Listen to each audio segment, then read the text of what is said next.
Melissa Ryan. Welcome back to my channel. This is part 2 of my How to Change Your Life series of moving out. Well, the topic is moving out. There's a lot of things to change your life. My first video, I talked a lot about my personal experience. You know, it's a big part of how I learn. I know everyone is completely different and individual. If you learn anything from my experience, I'm appreciative, I really am. And yeah,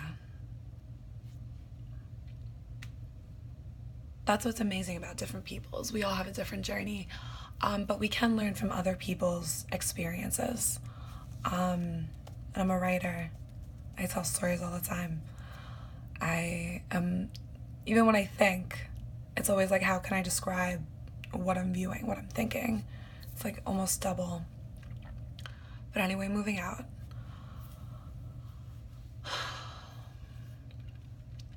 When you move out, initially I absolutely wanted to move in with someone I knew, I liked. I moved in with a friend. And we became best friends. We really did. We really became sisters for a while. It was amazing. It really was. I cherished that time immensely. It's absolutely over. And that's okay. That's okay. You can't have happy times, you know, continually. Well, no, exclusively.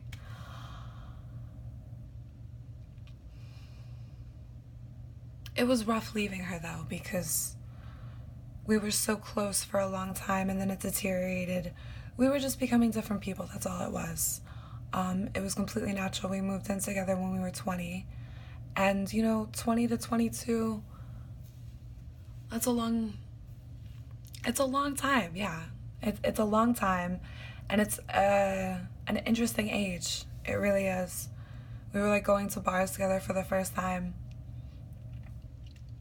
I love her, I really do. But leaving,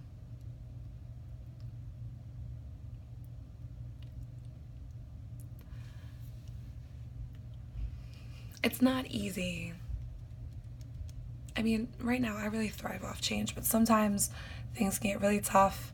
And even though it was almost expected, because we really were deteriorating for a few months, it was so difficult. It really was. I relied on her for a long time, and she was the first person I lived with outside of my family. And you could experience that too. Moving in with someone who you were really close to, and then, you know, things change in a certain amount of time, and, you know, you might even say things that you probably, I don't want to say shouldn't have, but you feel bad about saying. You know, people are human. And, you know, everybody feels, especially when you live with someone, it creates a bond. And it's not difficult, it's extremely difficult to just throw yourself into a new situation. Personally, for me, I moved in with a girl I was working with. I didn't know her for very long at all. I knew her for about a month. But we were pretty much drinking and smoking all the time. And I was sleeping over her house all the time. She lives in a beautiful apartment, an absolutely gorgeous apartment. She split a 1-bedroom with another girl, and she invited me to live with her, and we'd split the rent 3 ways, which is how we really afforded it, because she couldn't afford it. And I didn't really know her. Most of the time I was high or drunk off my ass with her, but the situation with my first roommate was getting very difficult.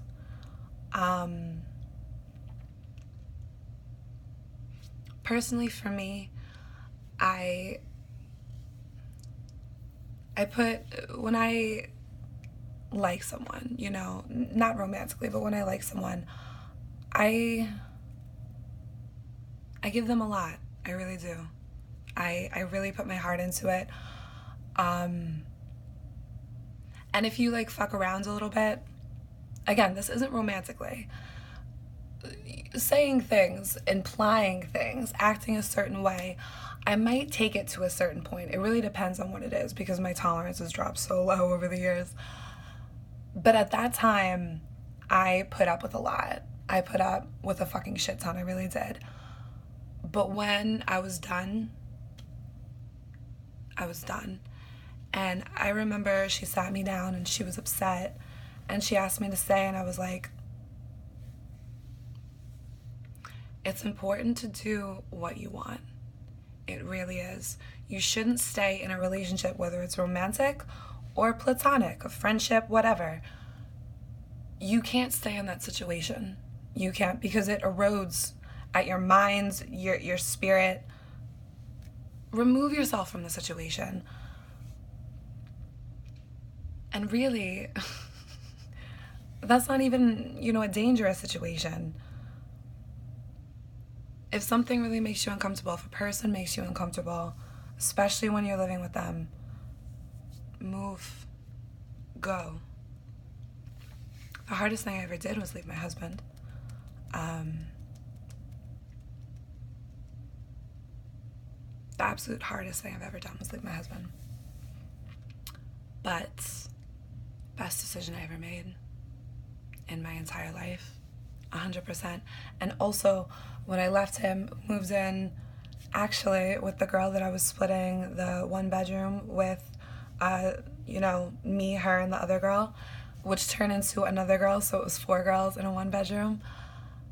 I moved back in with her, and it was just us two, and it was wonderful.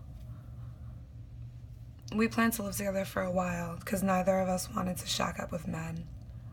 We were partying again. We really were. But it was more than that. She is the closest friend I've ever had in my life. I adore her. And telling her that I was leaving because I wanted to travel was also very difficult. But again, like the best decision ever. The absolute best decision ever. Endings bring beginnings. It happens no matter what it is. And even if the beginning is a shitty one, it can get better. When I told her that I wanted to travel, I couldn't just leave right away. I had absolutely no money. I was completely fucking in debt. Oh my God.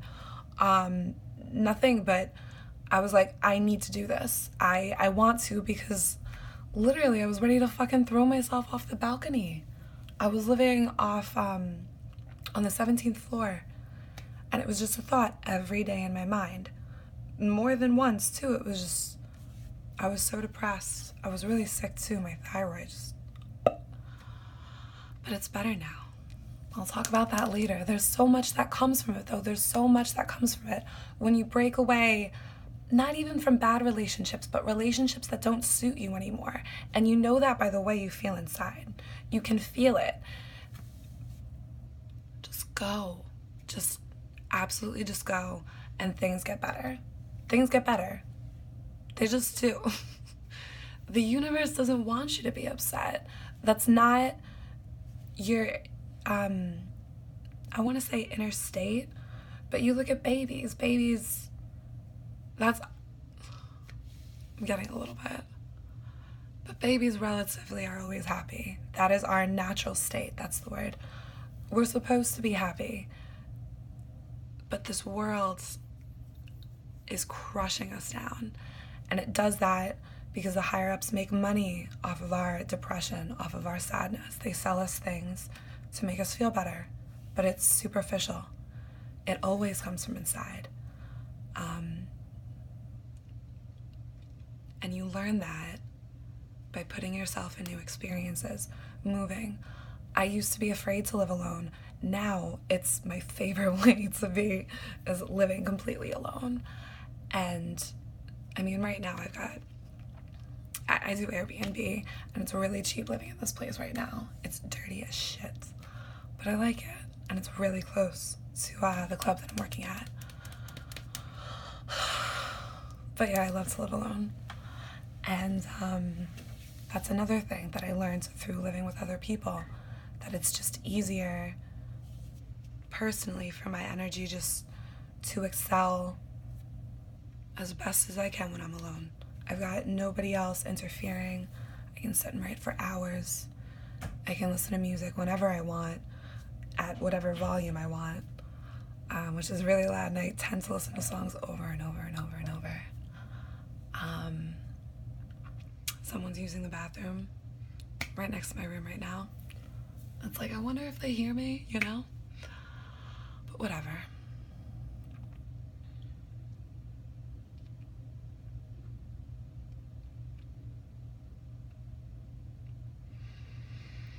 So yeah, no matter how old you are, no matter what situation you're in, if it doesn't feel right, if you find yourself wishing to do something else, something that would be hindered by the person that you're with, romantic, platonic, whatever, familial, it doesn't matter. If you're broke, and I have been so broke,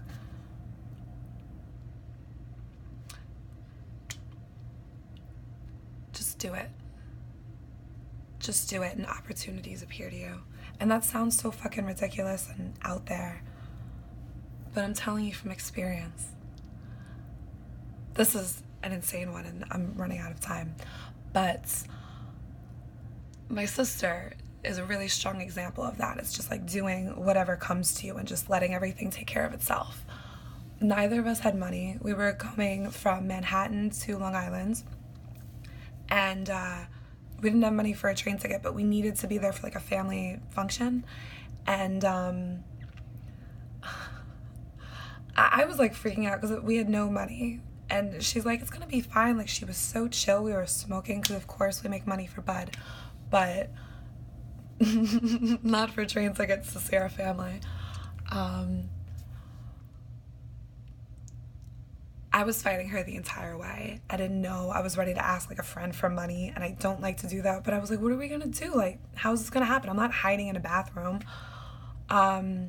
We got on that train, and literally there was like, I think it was cops, maybe not cops, train workers. They were in uniform. They sat right next to us, and we started talking, and we didn't even ask them. We didn't tell them our situation. They literally said, hey, don't take out your tickets. We all ride for free because we're all together. And it's like, we weren't flirting. It was like they sat down and they offered us a free ride fucking home. And it was just like, I looked to Lindsay, I was like, not how did you know, but like, maybe like, she didn't even know, but she trusted in just doing what we really needed to do.